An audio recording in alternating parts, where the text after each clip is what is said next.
BNP এবং বিভিন্ন বিরোধী দলীয় দলের নেতাকর্মীদের উপরে যে অত্যাচার চলেছে, তখন কিন্তু অনেকে ঘরে বসে চুপ করেছিলেন। ব্যবসায়ীদের উপর কিছু অত্যাচার চলেছে, তার অন্যেরা ঘরে বসে চুপ করেছিলেন। কিন্তু যখন আমাদের সন্তানদের উপরে গুলি চলেছে, তখন কিন্তু ঘর থেকে বাবা মা ভাই বোন সবাই নেমে এসেছে।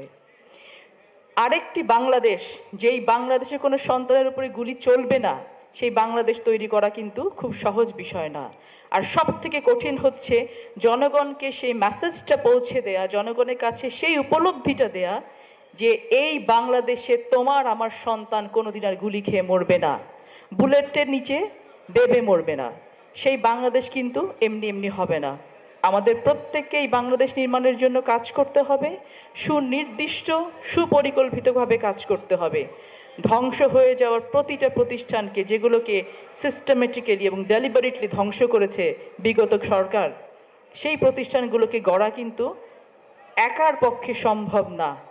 এবং আমরা যদি প্রত্যেকে এক হয়ে কাজ করি, আমার মনে হয় যে সেই দিন খুব বেশি দূরে না, যেটা সকাল থেকে এই পর্যন্ত আমরা শুনেছি, যেই বাংলাদেশ গড়ার স্বপ্ন আমাদের শহীদ প্রেসিডেন্ট জিয়াউর রহমান দেখেছিলেন, আমাদের দেশনেত্রী বেগম খালেদা জিয়া দেখেছিলেন, এখন আমাদের ভারপ্রাপ্ত চেয়ারম্যান জনাব তারেক রহমান দেখছেন।